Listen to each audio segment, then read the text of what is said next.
Hi, my name is Mark I. Jacobson, and I'm here with my good friend Arian Black. Now, Mark, you've had a long career as a writer, and I've been performing magic all over the world. I think between the two of us, we have definitely heard it all. I remember one day we had a conversation about the stupid things that people say. Well, yeah, we did, and we realized that there was a whole lot we could talk about because you know what? People say a lot of stupid things. Do a lot of stupid things too. Let's talk about some of them. So, And so, yeah, I'm not saying that other people do stupid shit. I'm saying I do. I probably do stupid shit every friggin' day. I but mean, it, I think we all do. but in that regard, you could be forgiven because you're also thinking about what you have to do next. I am. So with magic, you're several steps ahead of the audience. And so I'm not just thinking about what's happening in this moment. I'm thinking about what's going to happen a minute from now, 30 seconds from now. And so, yeah, I am in this time continuum. And, you got to figure it out. And so, yeah. Well, I mean, I understand that because even in my business, I was the kind of interviewer who I interviewed a lot of people in their most relaxing places, in their homes or wherever. It wasn't a place where it was set up and it was formal and there were mics on and stuff like that. Yeah. And what I would do is I would research the person I was going to interview for 2 or 3 weeks and get it all in my head. And I didn't use a pad. I didn't have questions written down because I wanted them to be relaxed. And my job was to try to get them to say things that they say, but to go beyond that, to not Right. feel like they're just answering a question. So basically, I had a little tiny tape recorder, mini tape recorder, and I put it down on it right in front of us, and they would forget it's there. But everything was in my head that I had researched. So while they're talking, I'm listening to what they're saying, but like you, I'm also thinking about all the stuff that I researched that's in my head, some of which relates to that, some of that which is relating to what the editor wants me to get to Right. for the And article. sometimes, like when you're doing an interview, sometimes somebody will say something that will lead to another question that you have And further down the list, but you need to address that question while it's been brought up. exactly, or I'll give you one Yeah. example. I was supposed to interview somebody, and I'm not going to give her name, but she was on a very extremely popular television show of the 80s. And she was well known all over the world. And I had done all this research on her, and it was for an issue that was being done specifically on this television show. And I was assigned to one of the main characters. And I did Was all it this. Betty White?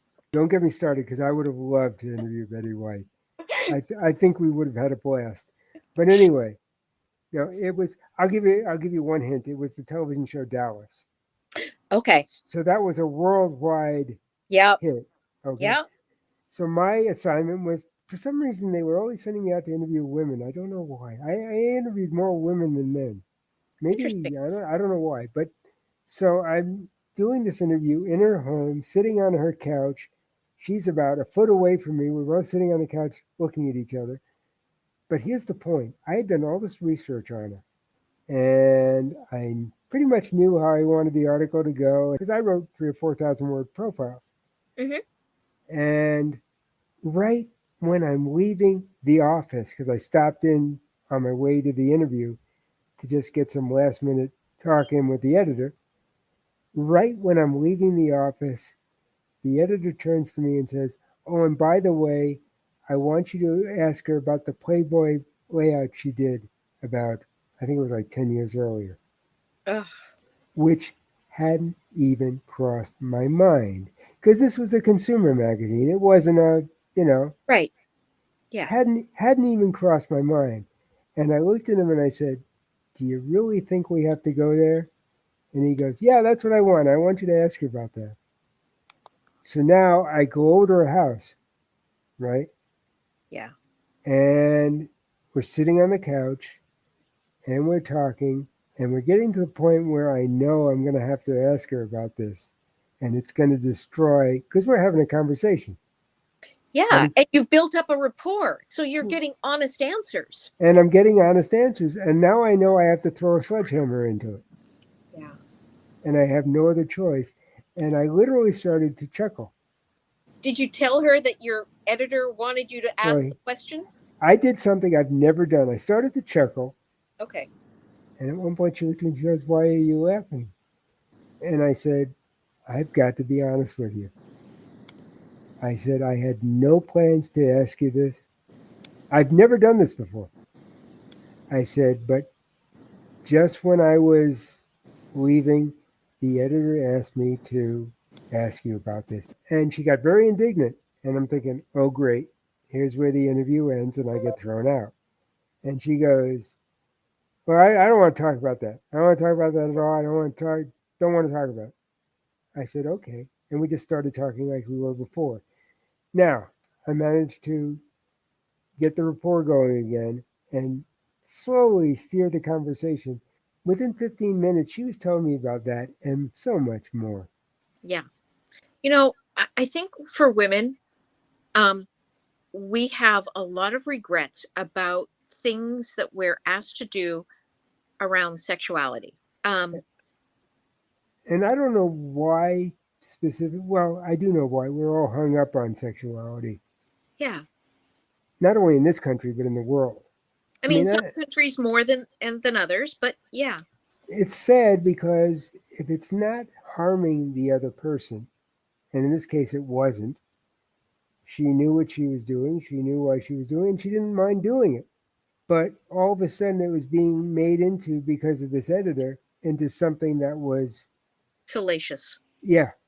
And in fact, when the magazine article came out, they had pictures of all the stars of the show on the cover with a little line underneath their picture.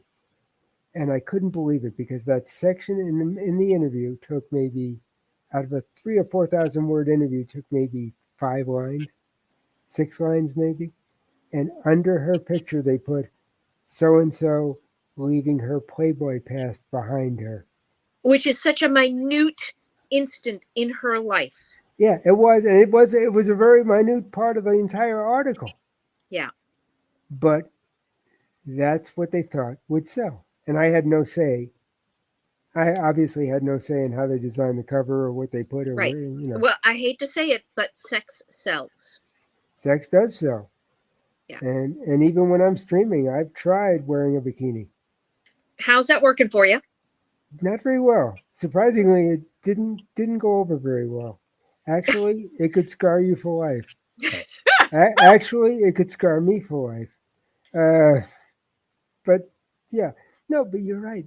And then we make it seem like it's something bad. What she Right. did was not bad. Right.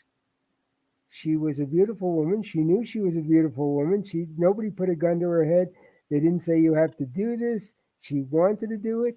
It came out very nice. It was Playboy, for which was, for everything that it was in the 60s. When you look at Playboy as opposed to things now, Playboy was tame.